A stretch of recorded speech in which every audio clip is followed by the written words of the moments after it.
Assalamualaikum warahmatullahi wabarakatuh. Asyhadu an la ilaha illallah wa asyhadu anna Muhammad Rasulullah la haula wa la quwata illa billahil aliyil azim ila hadratin Nabil Mustafa Muhammad sallallahu alaihi wasallam wa ala alihi wa ashabihi wa azwajihi wa Al-Fatihah. A'udzu billahi minasyaitonir rajim. Bismillahirrahmanirrahim. Alhamdulillahirabbil alamin arrahmanir rahim maliki yaumiddin. Iyyaka na'budu wa iyyaka nasta'in. Ihdinas siratal mustaqim.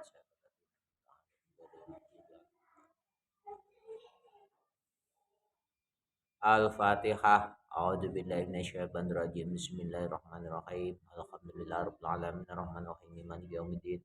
Iyyaka na'budu wa iyyaka nasta'in. Ihdinas siratal mustaqim. Siratal ladzina an'amta 'alaihim ghairil maghdubi 'alaihim waladdallin. Rabbighfirli wa liwalidayya wa lil mu'minina. Amin.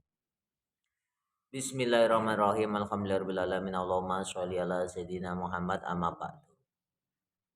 Pembahasannya yang sekarang kita bahas tentang bagaimana kita bersyahadat atas amal kita kepada Allah.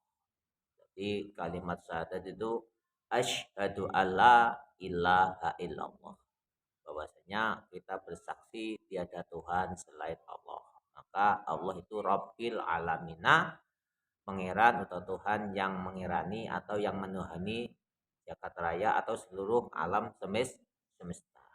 Jadi cara wong lakone Gusti Allah ki pangeran sing mengirani wong alam kabeh yang menuhani seluruh manusia di seluruh alam jagat raya. Ini persepsinya adalah di pengajiannya kayak gini. Bagaimana Allah itu mengirani wong alam kabeh. Bagaimana Allah itu mengirani wong alam kabeh, bagaimana Allah itu menuhani seluruh alam semesta. Maka cara untuk menuhani, cara menguasai tetap dengan biwujudi illallah, dengan wujud Allah yang satu itu. Jadi dengan wujud Allah yang satu. Jadi maka persepsinya ketika kita ngaji wahdatul wujud, mengaji tentang tauhid, maka kita harus berada di dalam pengkajian yang kita kaji. Jadi ketika ada orang menerangkan tentang ilmu wahdatul wujud itu seperti apa, kalau dia tidak masuk di dalamnya, maka pada hakikatnya dia tidak akan bisa membahas wahdatul wujud itu seutuhnya. Kan banyak sekali orang yang menceritakan wahdatul wujud itu kayak gini. Wahdatul wujud itu kayak gini. Tapi ketika yang menceritakan wahdatul wujud itu bukan termasuk orang di dalamnya, yang masuk di dalam lingkup praktek atau amalan dari wahdatul wujud itu sendiri, maka yang dia katakan itu cuma cerita. Cuma cerita saja. Jadi ilmu wahdatul wujud itu berbeda dengan ilmu yang lain. Karena ilmu wahdatul wujud itu bukan ilmu teori, karena ilmu wahdatul wujud itu ilmu kesaksian. Jadi bukan ilmu teori, tapi ilmu kesaksian. Jadi ketika kita bersaksi atas adanya Allah, asyhadu alla ilaha illallah, maka sifat yang dipakai untuk kesaksian kita kepada Allah adalah sifat dohir dan batinnya Allah. Jadi sifat dohir dan batinnya Allah itu suatu rumusan untuk kita bersaksi atas keberadaannya Allah yang menuhani atau yang mengirani kita semua, alam semesta ini. Jadi makanya ketika orang menceritakan ilmu wahdatul wujud dengan segala ceritanya, maka di dalam cerita itulah dia bertempat pada hakikatnya. Jadi gini, orang yang menceritakan tentang wahdatul wujud secara dohir dan batin, dia harus paham sepaham-pahamnya dengan ilmu yang dia ceritakan. Kenapa? Untuk memahami ilmu yang dia ceritakan, dia harus berada di dalam ilmu yang dia ceritakan itu sendiri. Itu sistem untuk kita mengenal ilmu wahdatul wujud. Kenapa? Bagaimana kita mengenal suatu rasa? ketika rasa itu tadi kita tidak rasakan. Contohnya, kalau orang itu menceritakan ilmu wahdatul wujud cuma sebatas teori daripada keilmuan, bagaikan orang cuma memandang suatu barang dan barang tersebut cuma dilihat daripada wajahnya saja. Jadi bagaikan kita melihat buah semangka dan kita menghukumi dari buah semangka itu cuma melihat bentuk lan rupane atau wajahnya saja. Untuk kenikmatan yang pada sesungguhnya daripada kenikmatan itu terletak bagaimana kita merasakan dan memakan buah semangka yang kita pandang tadi. Jadi kayak gitu. Jadi ilmu itu bukan suatu pandangan tok. Jadi cara wong Jawa ini duduk pandangan tok ilmu itu. Ilmu itu suatu yang harus kita amalkan dan kita memahami apa yang kita maksud daripada ilmu itu tadi. Seperti halnya tadi kita melihat buah semangka. Dari kenikmatan yang kita dapatkan daripada melihat buah semangka bukan suatu rasa daripada buah semangka itu tadi. Paham maksud saya? Jadi ketika kita melihat buah semangka, kita pandang, kita lihat. Coba manisnya buah semangka, apakah kita merasakan? Merasakan apa enggak? Nah, sedangkan kenikmatan daripada buah semangka itu terletak kepada rasa manisnya dari buah semangka itu tadi. Berarti dengan filosofi seperti ini bahwasanya ketika kita mengkaji wahdatul wujud, kita harus berusaha untuk berada di dalam ilmu yang kita kaji. Seperti halnya ketika kita mengkaji tentang wahdatul wujud, bahwasanya kita ditolong oleh Allah. Maka kalau kita cuma mengetahui kita ditolong oleh Allah, berarti secara langsung kita cuma mendapatkan ilmu teori atau pengertian secara teori saja. Dan sedangkan kita merasakan yakin kalau ditolong oleh Allah, kalau kita memang benar-benar bersaksi atas siapa yang menolong kita dan mengetahui bagaimana proses menolongnya tadi terjadi dan dijadikan. Seperti halnya tadi ilmu. Ketika kita melihat buah semangka dan ketika buah semangka itu kita lihat, kenikmatan daripada buah semangka kita cuma nikmat dalam hal melihat saja. Kalau kita cuma mendapatkan kenikmatan di dalam melihat buah semangka, pasti ketika orang ini normal, orang ini mempunyai pemikiran yang lebih, pasti ada rasa penasaran rasanya itu seperti apa. Kan kayak gitu. Jadi kadang orang itu cuma ngaji, cuma ingin tahu, tapi tidak ingin mengetahui rasa ilmu yang dia kaji itu seperti apa. Rata-rata itu seperti itu. Seperti kita melihat buah semangka, kita pandang, ketika kita memandang buah semangka, dan kita itu tidak penasaran untuk tahu rasanya buah semangka. Bagaimana dia menceritakan kronologi buah semangka itu yang nikmat. Kan kayak gitu. Nah, sekarang itu umum. Banyak orang menceritakan tentang surga, tapi harapan daripada surga adalah kenikmatan yang terkandung di dalam surga. Iya apa enggak? Seperti halnya kamu disuruh melihat surga, melihat tapi tidak masuk di dalamnya. Apakah kamu ingin seperti itu? Ya. Jadi sampai kau ngarepe lawangi swarga tok ngasih surga tok. Apa sampean cita-citane kayak ngono? Kan tidak. Seperti halnya ilmu.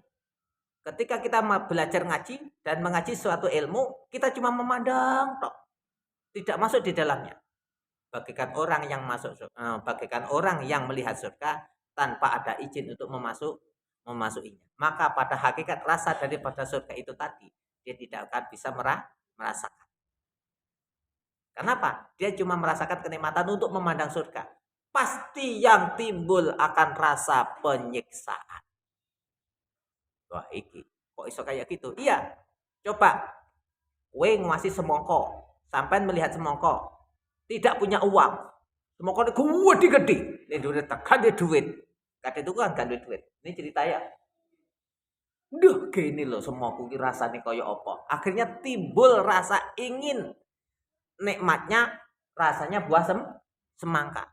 Karena dia tidak mempunyai uang atau tidak mempunyai suatu wasilah untuk mendapatkan semangka yang dia inginkan, maka malamnya tidak bisa tidur.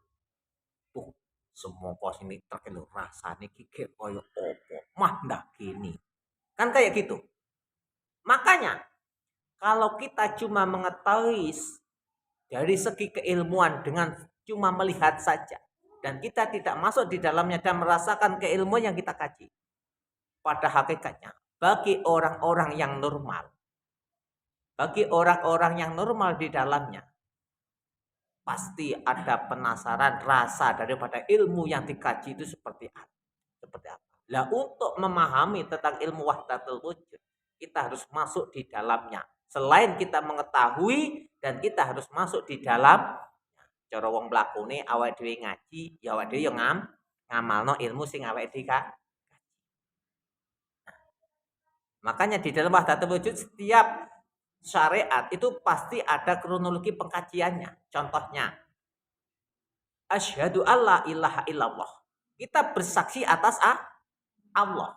Tiada Tuhan selain Allah. Nah, kalau kita cuma menyaksikan Allah, tidak masuk di dalamnya, berarti pada hakikatnya kita masih dalam rangka yang bersifat apa? Wa bi ayyi ala'i rabbikuma tukadzib. Nikmat mana lagi yang akan kamu dustakan? Kok bisa kayak gitu, Pak? Iya, gini. Maksud saya kayak gini. Ketika kita cuma bersaksi adanya Allah dan kita tidak menyaksikan keberadaan Allah di dalam pertolongannya Allah atas diri kita, bagaikan kita ingkar atas nikmat Allah dalam kesaksian yang sesungguhnya. Kok kayak ngono? Iya. Coba Allah nolong sampeyan. Tapi ketika sampean ditolong oleh Allah, sampean coba mengetahui dengan dasar ilmu pengetahuan. Berarti sesungguhnya sampean tidak merasakan pertolongan Allah. Tapi kamu mengetahui bahwasanya kamu ditolong oleh Allah. Coba. Orang yang merasakan dengan orang yang cuma melihat, lebih nasibnya itu lebih baik mana? Wong gak roh rupane semongko, meremotone. Tapi lambene dileboni semongko. Terus dipangan rasanya anyes, seger, nikmat. Karo wong sing weruh nih semongko, tapi gak itu mangan semongko. Coba mungkin sampean milih sing ndi?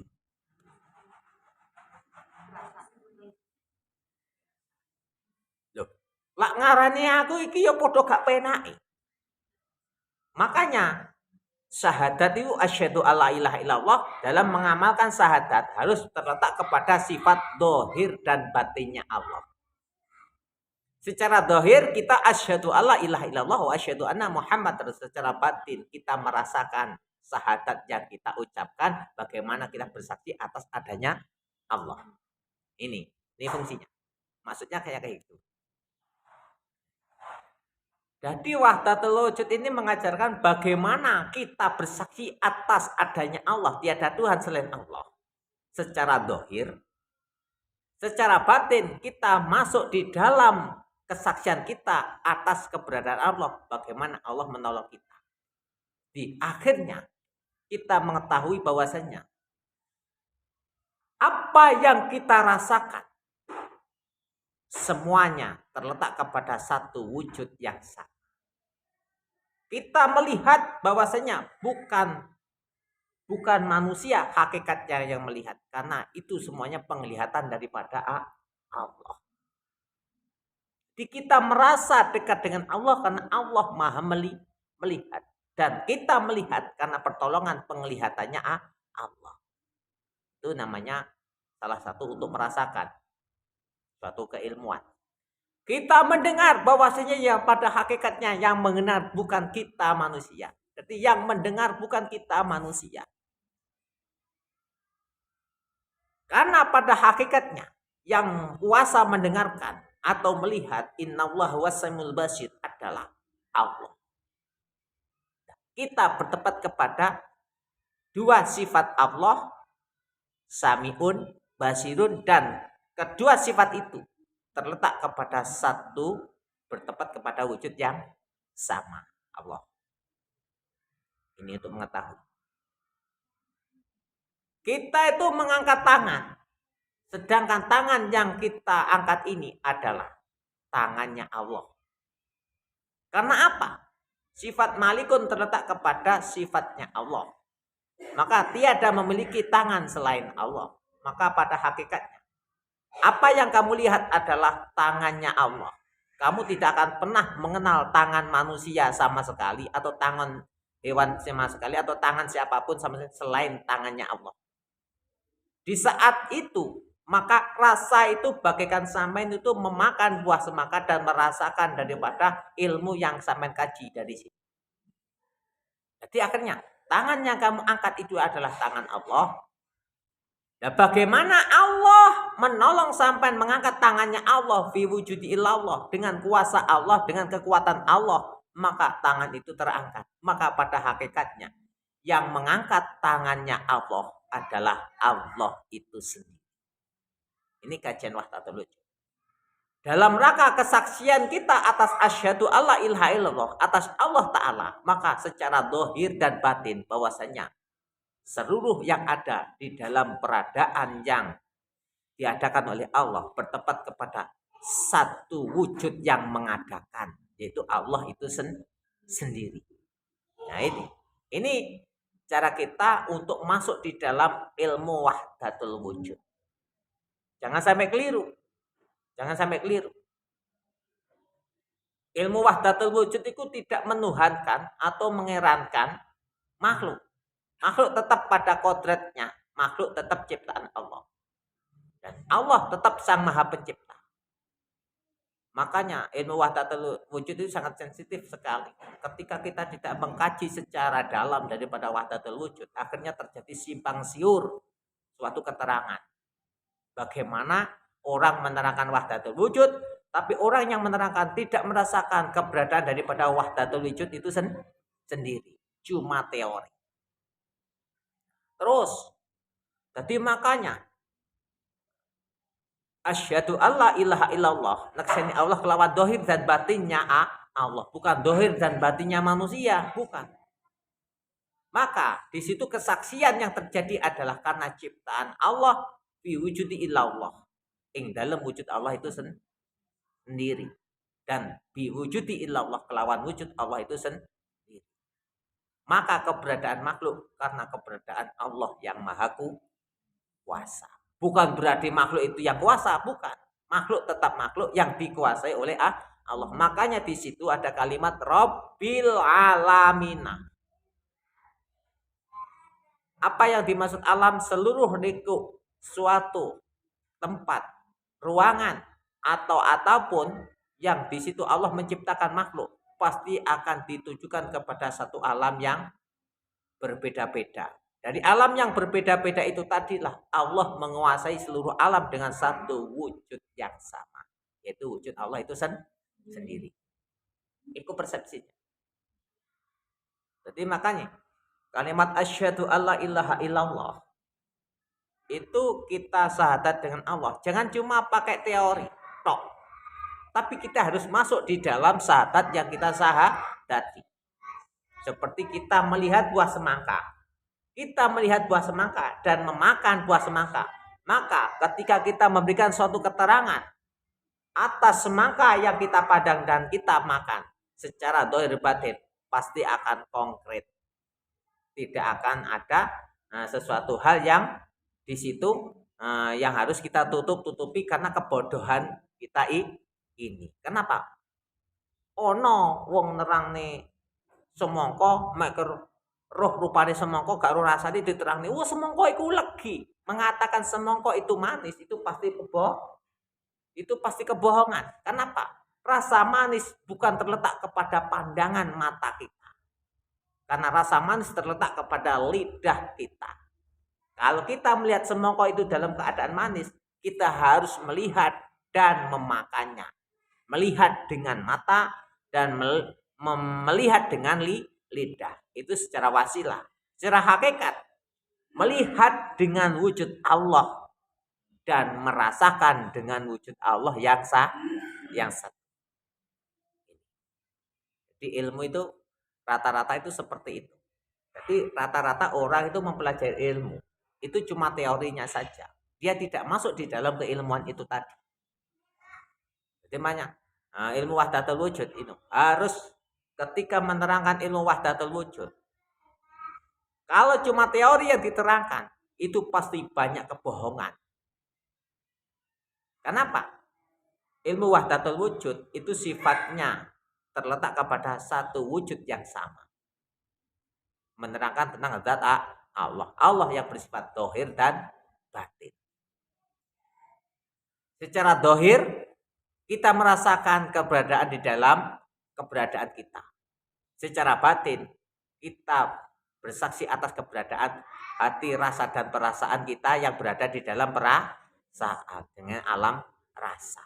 Ya, makanya sampai ngaji wahdatul wujud secara dohir itu berarti sampai mengkaji secara teori. Secara batin kita mengkaji tentang bagaimana merasakan keberadaan Allah itu sendiri. Itu wahdatul wujud itu kayak gitu. Jadi persepsinya itu seperti itu. Jadi sifat dohir dan batin itu bertempat kepada satu wujud yang sama, yaitu Allah ilahi Rabbi. Makanya di situ ada istilah manunggaling kawula marang Gusti. Loh, manunggaling kawula marang Gusti itu persepsi keterangannya itu bukan kok mekur trimo menyatukan ibadahnya menyatukan Allah mah. Menyatukan Allah itu maksudnya bagaimana? Nah, Allah itu satu. Tiada yang lain selain Allah, Tuhan kita. Ya. Iya seperti itu. Tapi secara dohir, Allah itu memang secara sifat dohir dan batin, Allah itu memang satu. Dan ijen. Dan tiada yang menemani Allah di dalam menolong makhluk. Itu memang benar. Tapi di dalam kita merasakan keberadaan Allah, harus dengan keberadaan Allah yang satu. Bukan harus menyekutukan keberadaan Allah dengan keberadaan makhluknya Allah. Maksudnya apa? Kalau Allah itu bersifat ada, maka tiada yang bersifat ada selain Allah. Itu namanya menyatukan satu sifat untuk Allah. Itu yang namanya lillah. Nah ini. Nah, sedangkan alam semesta ini diciptakan oleh Allah dengan berbagai macam bentuk dan rupa. Nah, bentuk lan rupa itu menyatu dengan wujud yang memperlihatkan adanya bentuk lan rupa. Nah itu. Nah, wujud itu tadilah yang menolong atas gumantungi bentuk lan rupa. Ya, wujud itulah yang mempunyai asma Allah. Makanya kemarin kita mengaji tentang awang-awang. Awang-awang itu bergantung pada siapa? Bergantung kepada wujud. Wujudnya siapa? Ya wujudnya Allah. Loh, kamu melihat Allah. Loh. Hajat kamu bersyahadat atas Allah apa bersyahadat atas awang-awang? Syahadat kamu mengadakan adanya Allah apa mengadakan awang-awang? Gitu aja. Jadi asyhadu naksani sapa? Naksani Allah. Berarti di situ tidak ada hajat atas selain Allah. Yang kamu saksikan cuma keberadaan Allah. Ya dah? Asyhadu alla ilaha illallah. Saya bersaksi bahwa tiada Tuhan selain Allah dan saya ini terletak kepada keberadaan Allah yang menyaksikan Allah itu sendiri. Saya ini makna saya, mana saya ini disinilah yang paling berbahaya itu mana saya. Bukan saya makhluknya yang mengatakan Allah, tapi saya ketuhanannya. Jadi yang menguasai saya ini yang mengatakan bahwasanya tiada Tuhan selain Allah. Jaroning ayatnya la ilaha illa ana itu dimakna ingsun, ingsun itu maksudnya adalah sing duweni asma Allah, ingsun Allah. Jadi makanya persepsinya seperti itu. Jadi makanya kajian wahdatul wujud tidak bisa diterangkan secara teori toh. Kalau kita tidak masuk di dalam keamalannya, di dalam eh, praktek di dalam kita melakukan suatu keilmuan, kita tidak akan pernah merasakan wahdatul wujud itu secara sifat dohir dan batinnya Allah tidak akan pernah bisa. Jadi kita merasakan keberadaan Allah, bagaikan kita merasakan keberadaan kita ini. Jadi merasakan keberadaan kita ini yang kita rasakan karena adanya merasa keberadaan Allah. Karena kita ini yang ada cuma Allah. Nah, sedangkan kita makhluk yang diciptakan oleh Allah itu bertempat kepada satu wujud yang sama, yaitu wujud Allah. Sedangkan kita ini cuma makhluk yang dikuasai daripada kita Allah ini tadi. Ingsun Allah ini tadi, bukan kita. Ingsun Allah ini tadi. Kalau kita itu makna banyak.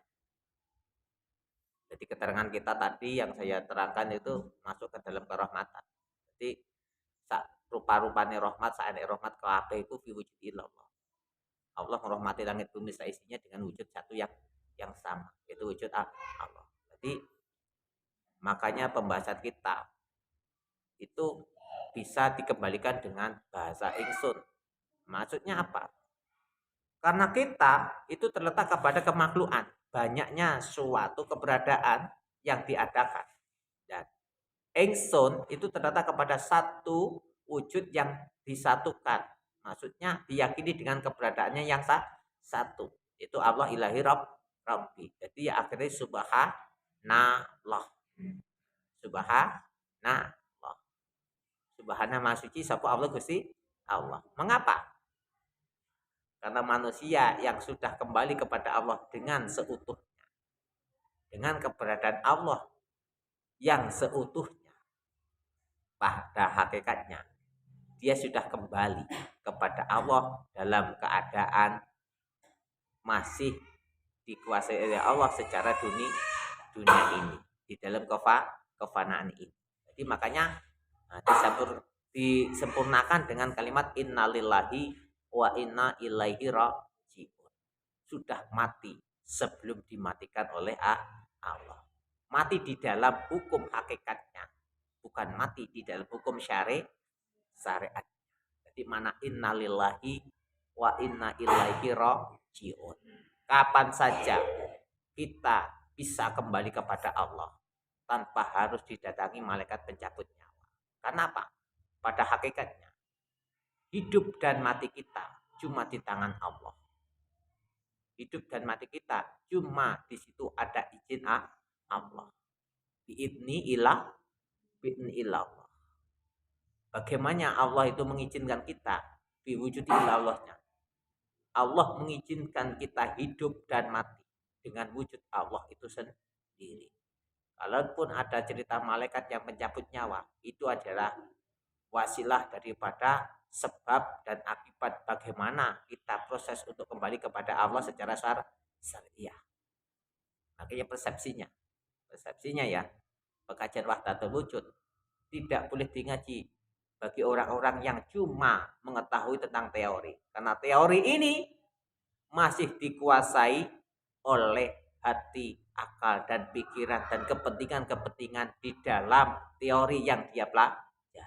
Bagi orang-orang yang mengkaji tentang wahdatul wujud dan masuk di dalam ilmu yang dia kaji, itulah orang yang sudah kembali kepada Allah pada hakikat. Muka-muka sampai bisa paham. Bila sampai paham dengan masuknya ilmu di dalam pengamalannya, maka pada hakikatnya ini wajah tu wajahnya lillahi. Sesungguhnya kita sudah menghadap Allah dengan wajah Allah itu sendiri. Sesungguhnya kita sudah menghadap Allah atas pertolongan Allah itu sendiri. Sesungguhnya kita sudah lillahi ta'ala atas pertolongan Allah itu sendiri. Kalau sampai kayak pemahaman, ketika kita sudah paham di dalam apa yang saya kaji ini, insya Allah pada hakikatnya kita tidak jauh dari Allah dan kita tidak dekat dari Allah. Karena jauh dan dekat terletak kepada rasa yang kita dapatkan dari Allah. Pada hakikatnya kita selalu dikuasai oleh Allah dengan wujud Allah itu sendiri. Usikum manamsi bidawallah. Wassalamualaikum warahmatullahi wabarakatuh.